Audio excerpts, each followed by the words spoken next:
Be'ezras Hashem Yisbarach. Thank you to Rabbi Yaakov Klein for creating this wonderful Lost Princess initiative. I'm sure that these short videos are just the beginning of something mamish wonderful. Using here Rabbi Yaakov's translation from the Sefer Kedushas Levi Parshas Kitisa, from the Rabbi Levi Yitzchak V'ditchever Zchusa Yogan Aleinu. When a Jew reaches a state of deep awe, of deep awareness of God, so his ego is nullified and his life force derives from the supernal source. Amazing, amazing line from the V'ditchever, and it made me think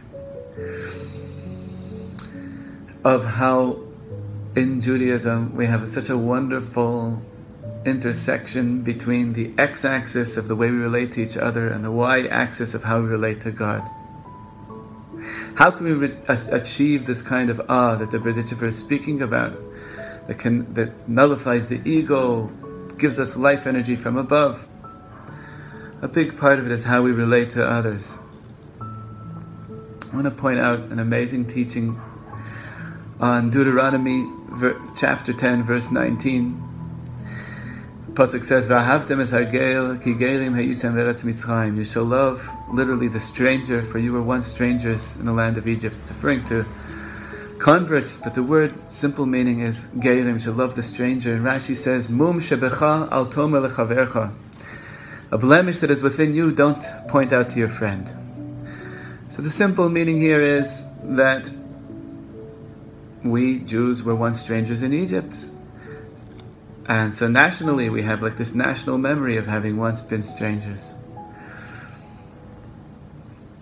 And so then it's wrong for us to put down and make anyone feel strange, especially the convert. We must love them, v'ahav them.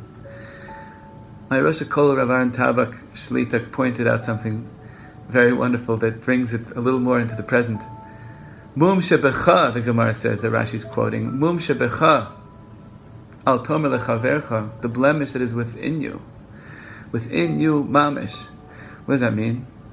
I am pointing out to someone else that they are strange. It means I, who feel like the insider, deep down, I'm the one who feels strange. If I need to put them down for being strange, it's because my group identity is built out of a deep lack of my own real identity for who I myself am. Mum shebecha al tomer lechavercha. To love the stranger means to know that I'm also a stranger. And as much as we have wonderful group identities, etc., and this speaks very deeply to everything going on in America right now, we can each work on this personally. When we can face the mystery of who am I, which I think this pandemic is forcing us. A pandemic is only from God, as is everything only from God. It's bringing us deeper into this place. The lost princess, she's lost. We all have to admit how lost we are. But the wonderful thing is, when we admit it, then there can be such love. V'ahavtem es hager ki gerim hayisem v'eretz Mitzrayim. Love the stranger, because we're all strangers in Mitzrayim, Lashon Meitzarim, like the Arizal and all the tzaddikim say. We're all in such constraints. We all feel so strange. And when we can own up to it, realize it, then we can love each other so much more deeply, can't we? Yes, we can. And this can bring us to a great awe.